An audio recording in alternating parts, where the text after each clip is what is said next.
Hello বন্ধুরা, welcome to our electronic educational প্ল্যাটফর্মে আপনাদের সকলকে স্বাগত। তো আজ থেকে শুরু করতে চলেছি আমরা আগামী দিনের পশ্চিমবঙ্গ শিক্ষা বোর্ডের যে উচ্চ প্রাথমিক শিক্ষক নিয়োগের যে পরীক্ষা হতে চলেছে সেই পরীক্ষার সমস্ত বিষয়ের অর্থাৎ আপার টেটের সমস্ত বিষয়ভিত্তিক পুঙ্খানুপুঙ্খভাবে অভিজ্ঞ শিক্ষক দ্বারা আমরা এখানে ক্লাস করিয়ে থাকি।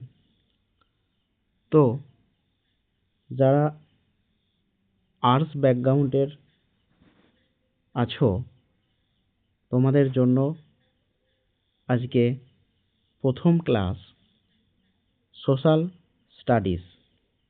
এই সোশ্যাল স্টাডিজের মধ্যে তোমরা জানো ভূগোল, সংবিধান, ইতিহাস এই টপিকগুলো আছে। তো তোমরা যদি বিগত বছরের প্রশ্নকে দেখো তোমরা দেখবে 5 থেকে 8 পর্যন্ত যে তোমাদের পাঠ্য বই, বিদ্যালয়ের যে পাঠ্য বই, সেই বইয়ের থেকেই কিন্তু 80 থেকে 90% প্রশ্ন সোশ্যাল স্টাডিজের এসেছে। তো আমি সেই জন্য তোমাদের জন্য নিয়ে চলে এসেছি অষ্টম শ্রেণীর আমাদের পৃথিবী বইয়ের প্রথম অধ্যায় পৃথিবীর অন্দরমহল এই চ্যাপ্টারটা। আমরা এই চ্যাপ্টার থেকে লাইন টু লাইন একদম পুঙ্খানুপুঙ্খভাবে আলোচনা করব এবং এই চ্যাপ্টার শেষ হয়ে যাবার পর এই চ্যাপ্টার থেকে যেসব ইম্পর্টেন্ট প্রশ্ন রয়েছে সেই সব ইম্পর্টেন্ট প্রশ্নগুলো তোমাদের সামনে তুলে ধরব। তো সুন্দর সুন্দর ক্লাস পেতে এবং অভিজ্ঞ শিক্ষকদের কাছে ক্লাস করতে তোমরা চ্যানেলটিকে সাবস্ক্রাইব করো এবং আমাদের পাশে থাকো এবং তোমার বন্ধুদের মধ্যে চ্যানেলটিকে শেয়ার করো। তো আজকের প্রথম অধ্যায় পৃথিবীর অন্দরমহল। বইয়ের একবারে প্রথম শব্দ থেকে আমরা পুঙ্খানুপুঙ্খভাবে আলোচনা করব।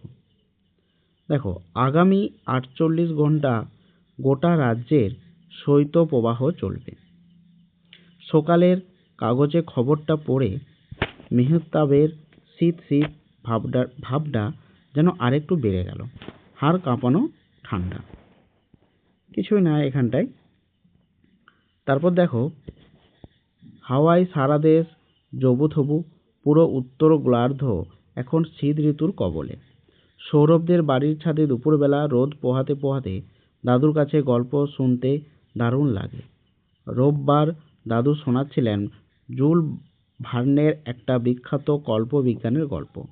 19 বছরের এক ছেলে তার অধ্যাপক কাকার সাথে নিভে যাওয়া আগ্নেয়গিরির জ্বালামুখের ভিতর দিয়ে পৃথিবীর কেন্দ্রের দিকে অভিযান করে। তাদের যাওয়া আসার পথে রোমহর্ষক কাহিনী দাদু এমনভাবে বর্ণনা করেছিলেন যে রীতিমতো গায়ে কাঁটা দিয়ে উঠেছিল।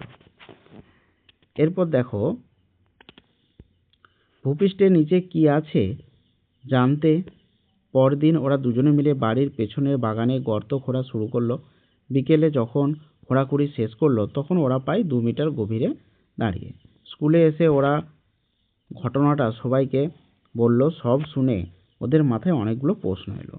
এই যে দাদু তার ঘটনাটা বলেছিল সেই ঘটনা থেকে অনেকগুলো তাদের মধ্যে প্রশ্ন জেগেছিল। কি প্রশ্ন জেগেছে? পৃথিবীর যে শক্ত পিঠটার ওপর আমরা আছি তার নিচে কি আছে? কেউ কি কখনো দেখেছে পৃথিবীর ভেতরটা কেমন? পৃথিবীর কেন্দ্র পর্যন্ত দেখতে গেলে কত গভীর গর্ত খুঁড়তে হবে? পৃথিবীর ভেতরটা কেমন তা কতটা জানা সম্ভব হয়েছে? পৃথিবীর ভেতরটা সম্পর্কে মানুষ যতটা জেনেছে সেটুকু জানলো কিভাবে? এই সম্পর্কে তাদের মনে প্রশ্ন এসেছে। এরপর দেখো, পৃথিবীর ব্যাসার্ধ ৬৩৭০ কিলোমিটার। এই প্রশ্নটা খুব ভালো। পৃথিবীর ব্যাসার্ধ হচ্ছে ৬৩৭০ কিলোমিটার, অর্থাৎ ভূপৃষ্ঠ থেকে পৃথিবীর কেন্দ্রের যে দূরত্ব, সেই দূরত্বটা কত? ৬৩৭০ কিলোমিটার। যদি আমরা এটা পৃথিবীকে একটা আঁকার চেষ্টা করি, এই যে কেন্দ্র, তাহলে এটা তো ব্যাসার্ধ, একটা বৃত্তের এই অংশটা তো ব্যাসার্ধ, তাহলে এই ব্যাসার্ধটা কত? ৬৩৭০ কিলোমিটার। অর্থাৎ ভূপৃষ্ঠ থেকে পৃথিবীর কেন্দ্রের মধ্যে যে দূরত্বটা, সেটাই হচ্ছে ৬৩৭০ কিলোমিটার। তাহলে ভেবে দেখো, পৃথিবীর ভেতরটা দেখার জন্য ৬৩৭০ কিলোমিটার গর্ত খোঁড়া কি সম্ভব? যে প্রশ্নটা জেগেছিল সেই প্রশ্নটারই উত্তর এখানে এসেছে। তাহলে এখানে প্রশ্নটা কি, যে পৃথিবীর ব্যাসার্ধ কত? তাহলে পৃথিবীর ব্যাসার্ধ হচ্ছে ৬৩৭০ কিলোমিটার। অর্থাৎ ভূপৃষ্ঠ থেকে পৃথিবীর কেন্দ্রের দূরত্ব কত? ৬৩৭০ কিলোমিটার। তাহলে এই যে ভূপৃষ্ঠ, এখানে কেন্দ্র, তাহলে এর মধ্যে দূরত্বটা কত? না ৬৩৭০ কিলোমিটার। আচ্ছা, এরপর দেখো, তোমরা এখানে একটা খনি দেখতে পাচ্ছ। একটা ছবি, একটা কিসের ছবি এটা? না একটা খনির ছবি। তাহলে এটা কিসের খনি?